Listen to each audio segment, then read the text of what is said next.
তো নমস্কার বন্ধুরা, ব্লগিং উইথ সঞ্জয় চ্যানেলে আপনাদের আরও একবার স্বাগত। চলে এলাম নতুন একটি ভিডিও নিয়ে।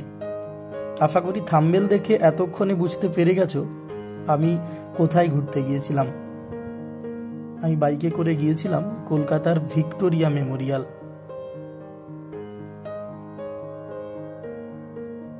ভিক্টোরিয়া মেমোরিয়ালে ঘুরতে যাওয়ার কিছু মুহূর্ত আমি তুলে ধরলাম তোমাদের সামনে। শীতের সকালে আমি আর আমার একজন বন্ধু মিলে বাইকে রওনা দিয়েছিলাম কলকাতার উদ্দেশ্যে। যদিও আমরা কলকাতায় অন্য একটি কাজে গিয়েছিলাম, ফেরার পথে ইচ্ছে হলো একটু ভিক্টোরিয়া ঘুরে নেই। শীতের সকালে রাস্তায় কুয়াশায় ঢাকা ছিল, তাই বাইক চালাতে একটু সমস্যা হচ্ছিল, কিন্তু বেশ ভালোই লাগছিল। আমরা ঠিক সকাল 6টায় বেরিয়ে পড়েছিলাম বাড়ি থেকে। মোটামুটি ভালোই ঠান্ডা ছিল।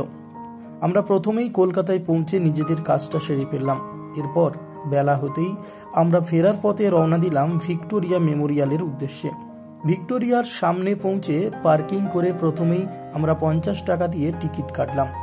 এখানে কিন্তু বাইক বা 4 চাকা গাড়ির নির্দিষ্ট কোনো পার্কিং নেই। বাইকটি একটি দোকানের সাইডে পার্কিং করলাম। ভিক্টোরিয়ায় কড়া নিরাপত্তা রয়েছে কেন্দ্রীয় বাহিনীর। গেটে ঢোকার সময় ভালোভাবে আমাদের ব্যাগ সার্চ করে নিল তারা। বড় কোনো ব্যাগ নিয়ে ভেতরে প্রবেশ করা যাবে না, তাই নির্দিষ্ট একটি ব্যাগপত্র রাখার জায়গায় ব্যাগটি রেখে দিতে হয়। এরপর আমরা হেঁটে হেঁটে ভিক্টোরিয়ার সামনে এগিয়ে গেলাম।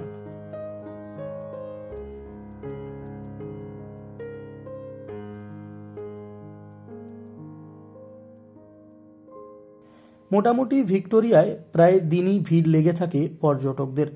প্রবেশ করার সময় আরও একবার ভালো করে মেটাল ডিটেক্টর দিয়ে সার্চ করা হয়। ঢোকার প্রথমেই দেখলাম রানী ভিক্টোরিয়ার একটি পূর্ণবয়ব মূর্তি বসানো রয়েছে, বেশ সুন্দর। এরপর ভিক্টোরিয়ার ভেতরে ঢুকে ভালো করে ঘুরে দেখলাম ভিক্টোরিয়া। ঘুরে ঘুরে দেখলাম রাজা এবং সৈন্যদের একাধিক আগ্নেয় অস্ত্র এবং যুদ্ধ করার অস্ত্র, তরোয়াল, ছুরি, ভজালি, কামান, আরো অনেক কিছু।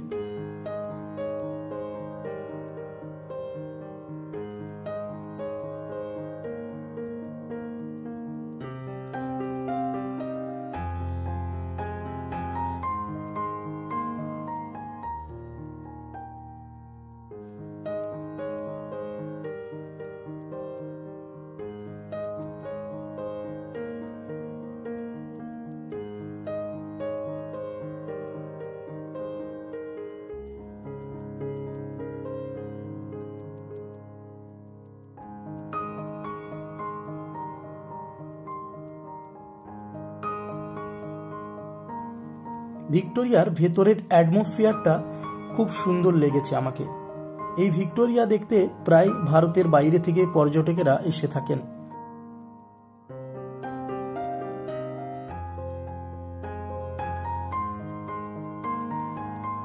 ভিক্টোরিয়ার বাইরের প্রকৃতিতে সময় কাটাচ্ছেন বেশ কিছু মানুষজন। ভিক্টোরিয়ার ভেতরটা যেমন সুন্দর, বাইরেরটাও তেমনি সুন্দর। এরপর অনেকটা সময় কাটিয়ে বাড়ি ফেরার জন্য আমরা বেরিয়ে পড়লাম ভিক্টোরিয়া থেকে। যদিও নিজের খুব একটা বেশি ছবি তোলা হয়নি, ফেরার সময় 2-1টা ছবি তুলেই বেরিয়ে পড়লাম। তো বন্ধুরা, কেমন লাগলো এই ভিডিওটি অবশ্যই কমেন্টে জানাবেন। আরও ভিডিও দেখার জন্য অবশ্যই চ্যানেলটিকে সাবস্ক্রাইব করে দেবেন। দেখা হচ্ছে পরের কোনো নতুন পর্যটক স্থান নিয়ে। নমস্কার।